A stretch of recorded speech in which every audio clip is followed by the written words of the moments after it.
Hi అండి. ఈ వీడియోలో అయితే నేను నా థైరాయిడ్ జర్నీ గురించి అయితే చెప్పాలనుకుంటున్నాను. సో నా మ్యారేజ్ అయిన మొదటి సంవత్సరంలోనే నాకు పీరియడ్స్ ఇర్రెగ్యులర్ అవడంతో నేను డాక్టర్ దగ్గరికి అయితే వెళ్ళడం జరిగిందండి. అప్పుడైతే వాళ్ళు నాకు బ్లడ్ టెస్ట్ చేసి నీకు హైపోథైరాయిడిజం ఉందమ్మా అని చెప్పారు. అప్పుడు నాకు థైరాయిడ్ లెవెల్స్ తక్కువగా ఉన్నాయి కాబట్టి నాకు 50 mcg అనేది ఇచ్చారండి. సో దాంతో నాకు నా థైరాయిడ్ లెవెల్స్ కంట్రోల్ అయ్యాయి. అయితే చాలామంది నీకు పిల్లలు పుట్టడం చాలా కష్టం, థైరాయిడ్ ఉన్న వాళ్ళకి ఇలానే జరుగుతుందంటే నేను చాలా బాధపడేదాన్ని. ఆఫ్టర్ 2 years నాకు దేవుడి దయ వల్ల నేనైతే కన్సీవ్ అయ్యానండి. తర్వాత ప్రెగ్నెన్సీలో మాత్రం మనం ఖచ్చితంగా ప్రతి మంత్ అనేది మన థైరాయిడ్ లెవెల్స్ని టెస్ట్ చేసుకోవాలి. దాన్ని బట్టి మనకి డాక్టర్ అయితే డోస్ అనేది అడ్జస్ట్ చేస్తూ ఉంటారండి.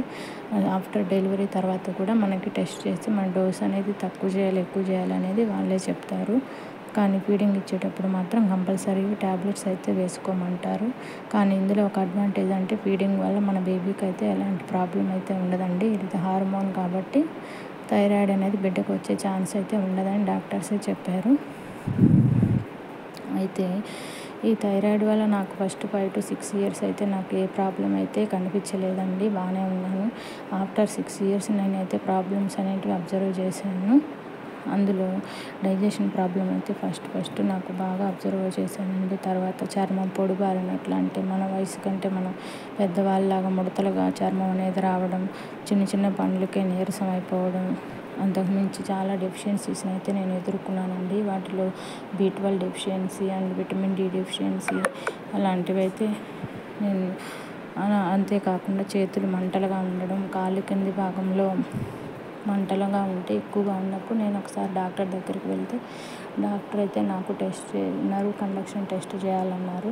అది చేసి మీడియం నర్వ్ అనేది నీకు 2 handsకి బిగుసుకొని ఉందమ్మా, దానికి నువ్వైతే ట్యాబ్లెట్స్ వాడాలి. ఇదైతే కామన్గా మేము అబ్జర్వ్ చేస్తూ ఉంటాము ఈ హైపోథైరాయిడ్ ఉన్న వాళ్ళలో అని చెప్పారండి. చెప్పాక నాకు టెస్ట్ చేశాక ఆ తర్వాత ట్యాబ్లెట్స్ అయితే 3 months వాడానండి. నేను కన్ఫామ్గా వాడాక కొంచెం నాకు బెటర్ అనిపించింది. అలాగే నాకు వాళ్ళు బెల్ట్స్ అయితే ఇచ్చారండి, అవి చేతులకు వేసుకునేదాన్ని. తర్వాత నేను ఎప్పుడప్పుడు చేతులు నొప్పులు ఉంటే మాత్రం బాగానే బెల్ట్ వేసుకోవడం అలా చేశాను. అంతకుమించి ఎప్పుడన్నా నాకు ఫుడ్ విషయంలో చికెన్ అలాంటివి తిన్నానంటే మరుసటి రోజే నాకు ఊరికే బాత్రూమ్కి వెళ్ళడం అలా అయితే ఎదుర్కొన్నానండి ఆ ప్రాబ్లం అయితే. ఇవన్నీ ఓకే కానీ అమ్మ నువ్వు అసలు వీటి నుంచి ఎలా రెక్టిఫై అయ్యావు అంటారా?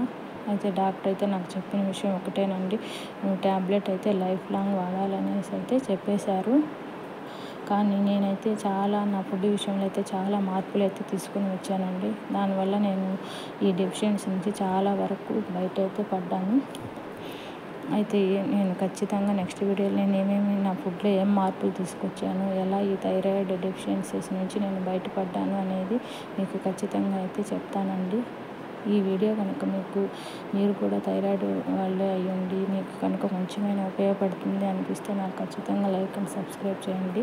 నెక్స్ట్ వీడియోలో నేను ఖచ్చితంగా ఎలా నేను థైరాయిడ్ని ఎదుర్కొంటున్నాను, ఎలా ఫుడ్ విషయంలో మార్పులు తీసుకొచ్చి నన్ను నేను బెటర్గా ప్రూవ్ చేసుకున్నాను అనేది మీకు ఖచ్చితంగా చెప్తానండి.